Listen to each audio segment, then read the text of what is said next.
It's wild to think you could spend like 40 years meticulously building a multi-million-dollar business and then just lose it all in 40 minutes. Oh, absolutely. And it usually happens because of one overlooked sentence in an estate plan. Right. Or even more commonly, just because of one poorly structured company asset. I mean, you spend your entire life playing offense. Yeah, obsessing over growth, profit margins, all of that. Exactly, expansion. But you completely ignore the defense. It is, I'd say it's the ultimate blind spot for wealth creators. We focus entirely on the architecture of the wealth itself, but spend almost no time learning the structural engineering required to actually protect it from the world. Which brings us to our mission for today's deep dive. We are looking at the mechanics of building an unbreakable fortress around your It's a assets. very necessary fortress. Yeah. Definitely. We're examining how to shield your wealth from external catastrophes, like a devastating lawsuit or a liquidation. And, perhaps more importantly, how to defend it against internal family disputes that can just completely tear a legacy apart. And to do that, we are drawing on some really fascinating sources today. Yeah, we've got some great material. We have a comprehensive legal analysis of the no contest clause Right. within South African estate planning. And then, to bridge the gap between that heavy legal theory and actual practice, we're incorporating the methodology of Lumke Sturman. Right, she's a South African trust consultant. Exactly, a certified succession planner Hmm. who specializes in translating these exact legal mechanisms into functional, real-world asset protection for business owners. So if you're listening to this right now, whether you're an entrepreneur, a contractor building a regional business, or just someone actively scaling your personal wealth, this deep dive is going to map out exactly how the wealthy use trusts to separate their personal exposure from their business risks. And the best place to start is with the most common structural flaw. Because the foundational problem Sturman identifies in her practice is that most South African entrepreneurs inherently mix their personal and business liabilities. Like putting everything in one basket. Exactly. They might hold massive property assets in their own personal names, or, they operate trading companies that also hold their most valuable equipment or real estate. Right. Furthermore, they're constantly signing personal sureties to secure credit for those businesses. Meaning everything is essentially poured into one single bucket. So if the business takes a hit, your personal savings, your home, your children's inheritance, I mean, it all takes a hit simultaneously. Yes, and the cascading effect of that is terrifying. A single aggressive lawsuit, a sudden liquidation of a supplier, or an audit from SARS, South African Revenue Service. Yeah. right, an audit from them can wipe a family out entirely because there are just no legal firewalls between the different assets. It makes me think of the legal structure less like a single bank account and more like a submarine. Oh, I like that analogy. Yeah, like if the submarine is built properly, it has bulkheads. If one compartment breaches and floods, you just seal the bulkhead door. Right, you contain the damage. Exactly. That specific compartment might be lost, but the rest of the submarine survives and you don't drown. But if you mix all your assets, you have no bulkheads. One leak sinks the entire ship. That visual perfectly captures the legal mechanism at play here. And, this isn't just a theoretical exercise for lawyers. No, it's very real. The sources detail Lumke Storman's own personal backstory, which really grounds this reality. Growing up, her parents were incredibly hardworking, classic entrepreneurs. They owned a local shop, a security company, and a working farm. Which is a highly diversified portfolio. Normally, you'd think that's a great defensive strategy. You would think so, but the diversification was only operational, not structural. I see. One day, a serious incident occurred on their farm, resulting in a major lawsuit. And because their assets weren't properly separated from their business risks, the liability from the farm bled into everything else. Oh, no. Yeah, they nearly lost it all. Sturman notes that the trajectory of her family changed forever after that single event. That is absolutely gut-wrenching. You work your entire life making all the right moves on paper, and a single isolated incident on a farm takes down the shop, the security company, and the personal savings. Which is exactly why Sturman's entire professional framework as a trust consultant revolves around the principle of separating ownership from risk. This is the core engine of the asset protection fortress. Let's break down how that engine actually works, because I think people hear the word trust and assume it's just, a bank account for rich kids. Right, that's a huge misconception. But legally, a trust functions more like a vault, right? Right. You take your most valuable assets, the property, the core capital, the shares of your business, and you place them inside this legal vault. Exactly. You hold the combination to the vault, meaning you control how the assets are managed, but the vault itself officially owns the assets, not you. That is the crucial distinction. Because the trust is the legal owner of the assets, a judge or a creditor cannot force you to empty your own pockets to pay a personal lawsuit. Because it's not yours anymore. Exactly. You don't own the assets. You merely control them in your capacity as a trustee for the benefit of your beneficiaries. If your operating company, the entity actually doing the risk-nearly business, gets sued, the trust holding the wealth remains completely insulated. The wealth just floats safely away. So legally separating your assets stops a vendor, a creditor, or like a plaintiff from taking your wealth. You build the high wall, you secure the vault. Right. The external threats are handled. But the deep irony of estate planning is that the highest statistical threat to your wealth isn't a creditor breaching the wall, it's the people already standing inside the fortress. Oh, absolutely. It's your own heirs. The internal threat. Yeah. Money has this unique ability to act as a pressure cooker for existing family dynamics. Yeah, it really does. Siblings who grew up sharing a bedroom can suddenly become bitter adversaries when a multi-million rand inheritance is on the line. When you factor in the complexity of modern families, Yeah.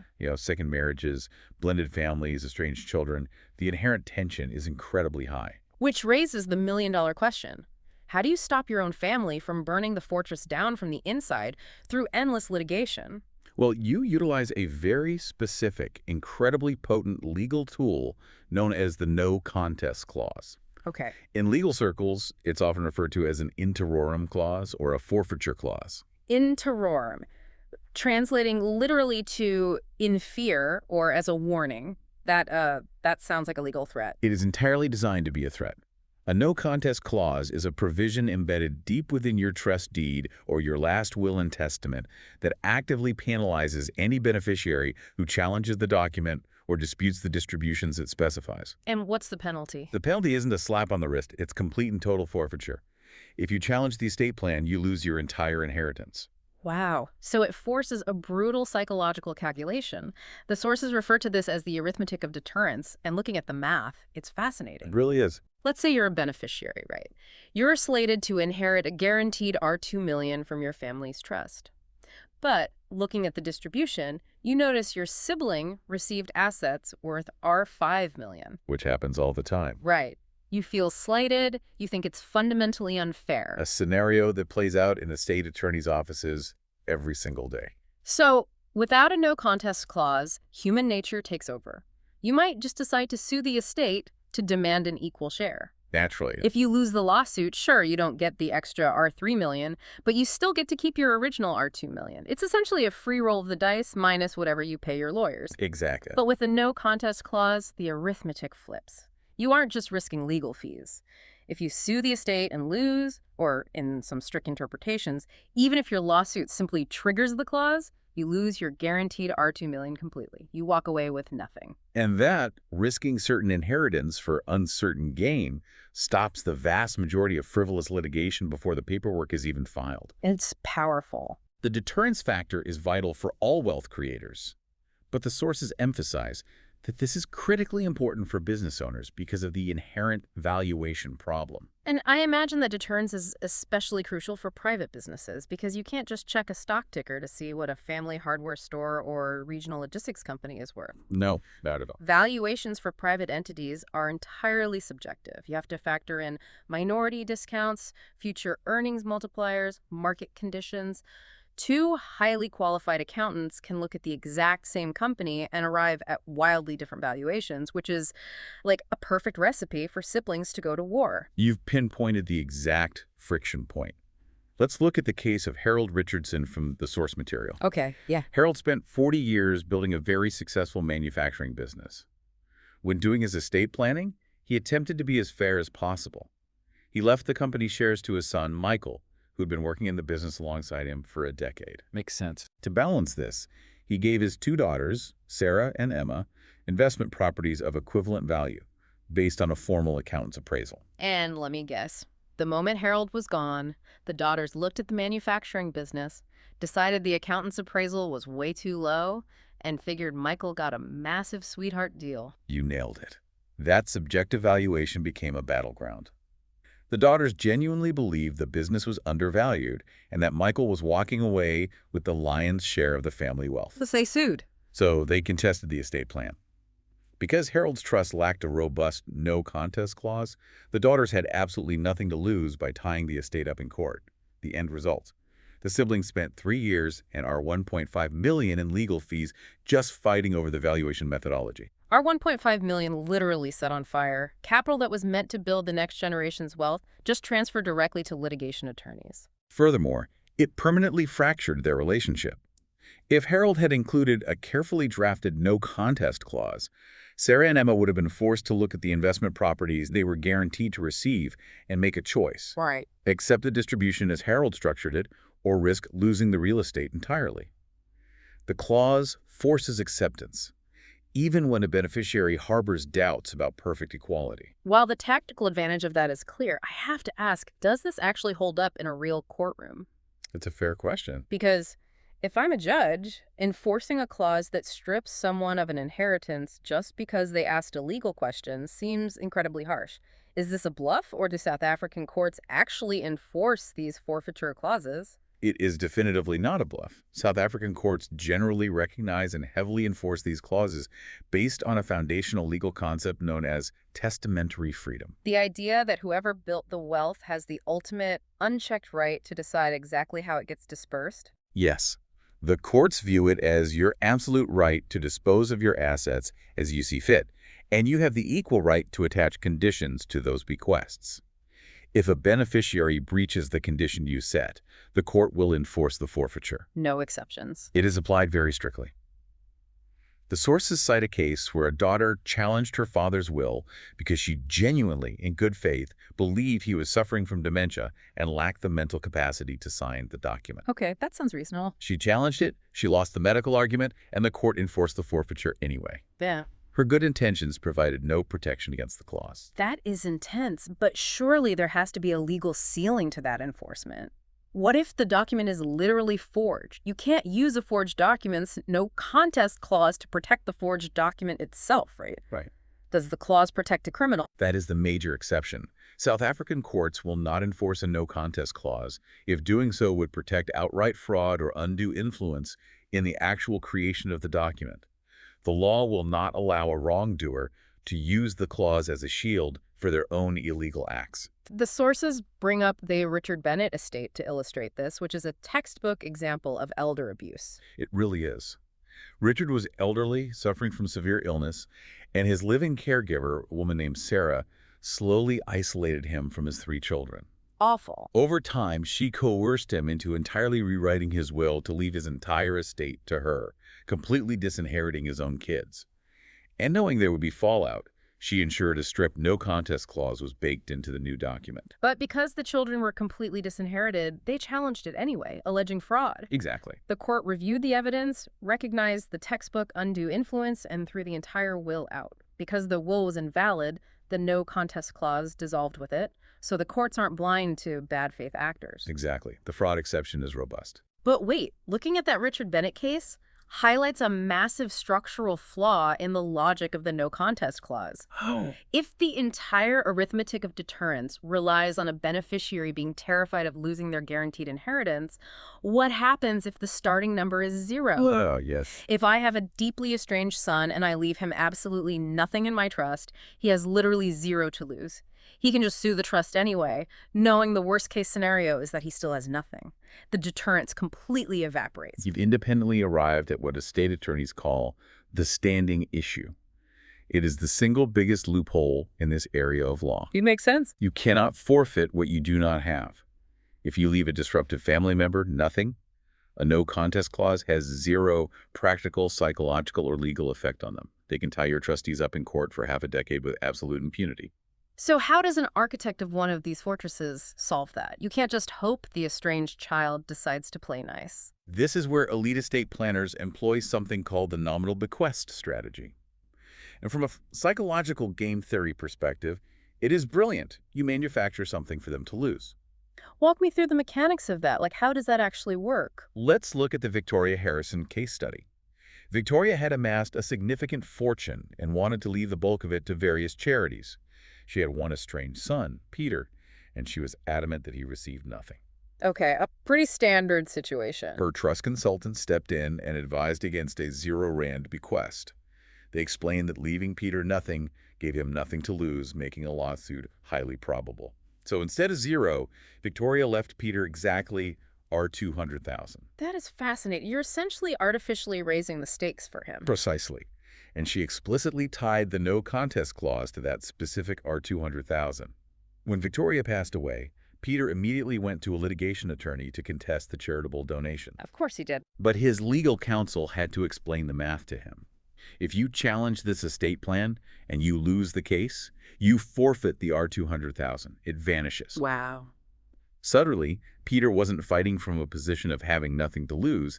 He had to weigh the absolute certainty of putting R200,000 in his pocket today against the highly uncertain, expensive risk of a multi-year trial where he might get nothing. So he took the money and walked away.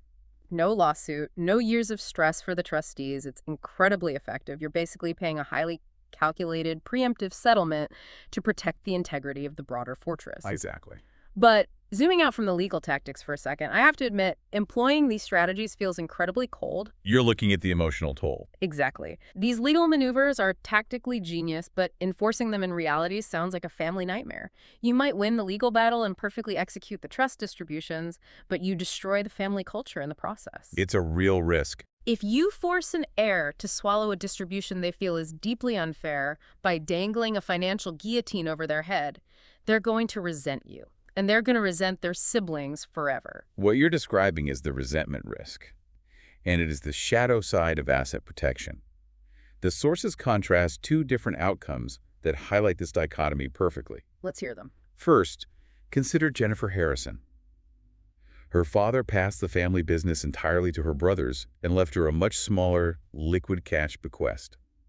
She viewed this as an antiquated, sexist distribution. Which is understandable. But because the trust contained a severe no contest clause, she couldn't challenge the distribution without risking her own financial ruin. So the arithmetic forced her to accept the cash. She took the money, but she harbored a deep, lifelong resentment against both her deceased father and her living brothers.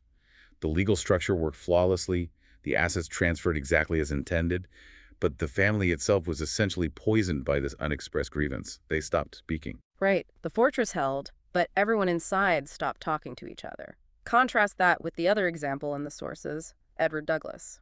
Edward's father, Raymond, opted for unequal distributions, but based on a different logic. He gave a significantly larger share of the trust assets to his daughter, who had special needs and required lifelong care. That makes total sense. He left a much smaller portion to Edward, who was already a highly successful independent professional. Initially, Edward felt shortchanged and actively wanted to challenge the trust. However, the no contest clause served as a hard stop, deterring him from filing the paperwork. But why didn't Edward end up just as resentful as Jennifer? The mechanism was the exact same. Because the passage of time without a lawsuit allowed for perspective.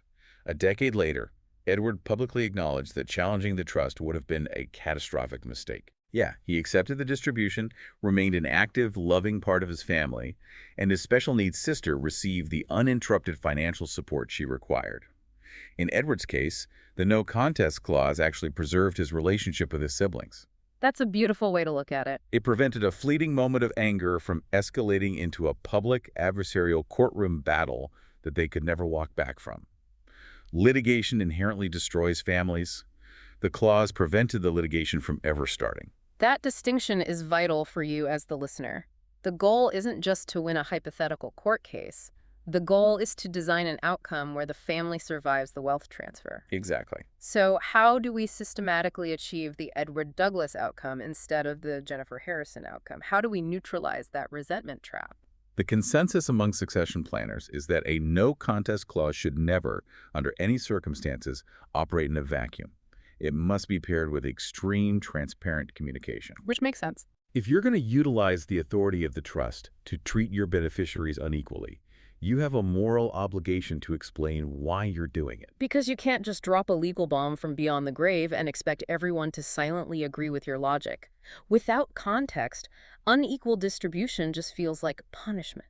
Exactly. Look at how Victoria Anderson handled it in the sources. She knew her trust contained unequal distributions that would upset her children. So alongside the legal documents, she drafted a detailed, highly personal explanatory letter. Oh, that's smart. She explained her exact thought process, her reasoning for every single financial choice, and she left it with her trust consultant to be read to the children upon her death. It didn't magically make everyone thrilled with their share, but it completely removed the sting of feeling arbitrarily punished. They understood where she was coming from. Exactly. They understood her reasoning, which shifted the dynamic from feeling cheated to simply disagreeing with a tough decision. And a disagreement is something a family can survive. A feeling of betrayal is not. The sources also mention that some families institutionalize this communication by building a family council, like the Thompson family did. Yes, the family council is a phenomenal proactive tool.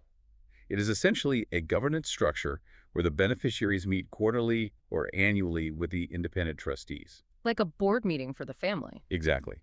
It provides a formal, structured environment where heirs can raise grievances, ask questions about how distributions are calculated, and genuinely feel heard before tensions escalate to the point of seeking legal counsel. You're building a psychological release valve directly into the architecture of the fortress. Let them vent in a boardroom so they don't vent in a courtroom. Right. Or, as the sources suggest, you embed mandatory mediation provisions, forcing the family into a room with a neutral third party to talk through the conflict before anyone is legally permitted to file a lawsuit. All of these communication tools serve to soften the blunt force trauma of the no contest clause. When we pull all of these threads together, the complexity becomes staggering. We need the trust itself to shield the assets from external creditors. We need no contest clauses and nominal bequests to deter internal litigation. It's a lot to balance. We need explanatory letters and family councils to manage the emotional fallout. Yeah. And layered on top of all this psychology and law is the reality of South African tax compliance. Which is an entirely different battlefield. The sources highlight that trusts in South Africa are subject to highly aggressive taxation. Currently, SARS imposes a 45% flat tax rate on retained income within a trust, alongside an effective capital gains tax rate of 36%. 45% and 36%. Those rates are significantly higher than individual tax brackets. If you structure this incorrectly or fail to manage the flow of capital, you aren't protecting your wealth, you're just handing half of your fortress directly to the government. Exactly. Why would anyone willingly step into that tax environment? Because that is the premium you pay for the ultimate legal shield. The government sets those punitive maximum rates specifically to prevent individuals from using trusts merely as cheap tax havens. Ah, okay. However, this is precisely why attempting to DIY your asset protection is financial suicide. You need an architect who understands how to navigate this. What do you mean? Well, for example, a skilled professional utilizes mechanisms like the conduit principle, allowing income to flow through the trust to beneficiaries who are taxed at much lower individual sliding scale rates, thereby legally bypassing that 45% flat penalty.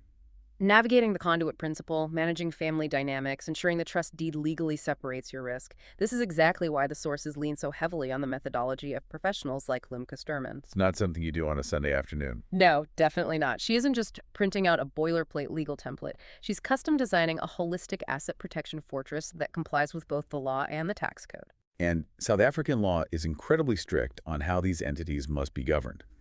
For instance, it is a legal requirement for family trusts in South Africa to appoint at least one independent trustee. To keep things objective. Yes, this ensures the trust is managed impartially, that it isn't just an alter ego of the founder, and that it strictly adheres to all SARS obligations. A trust consultant like Sturman provides this exact kind of structural integrity. What I find most valuable about Sturman's framework in the sources is that she treats asset protection as an ongoing discipline, not a one-time transaction. Absolutely. She advocates for conducting a comprehensive foundation audit to analyze exactly where a business owner's personal assets are currently exposed to company liabilities. And more importantly, she emphasizes the necessity of an annual fortress review. Because the legal landscape is constantly shifting. Tax laws change, new case law reinterprets trust deeds, and family situations evolve. Marriages, divorces, new businesses. A static document drafted a decade ago is highly unlikely to provide adequate protection today. Continuous maintenance is required to keep the legacy secure and compliant. So to you, the listener, If you're successfully generating income, if you're actively building wealth, and you want to ensure that your business and personal assets are completely insulated from both aggressive external lawsuits and internal family disputes, you need an architect. You really do. You need to explore these exact strategies and understand how to properly separate your ownership from your liability. You can learn more about this framework and book a consultation to secure your own assets by visiting www.lumcasterman.com. It fundamentally shifts how you interact with your wealth. You move from a state of constant low-level anxiety about losing what you've built to a state of absolute clarity and structural peace of mind. It brings us full circle. We spend our lives obsessing over the offense, building the magnificent financial castle, but none of it matters if you haven't engineered a defensive foundation capable of withstanding the storm. We've explored how a properly structured trust acts as that impenetrable vault against external threats, and how tools like the nominal bequest and the no contest clause prevent the fortress from collapsing from within. Which leaves us with a final paradigm shift to mull over. We spend decades measuring our success by the numerical size of the portfolio we leave behind for our families. Is how we keep score. But considering the absolute destructive power of a drawn-out family lawsuit, what if the ultimate test of your legacy isn't the size of the inheritance you leave, but the structural peace, the unassailable clarity, and the preserved family relationships you leave behind for them to inherit?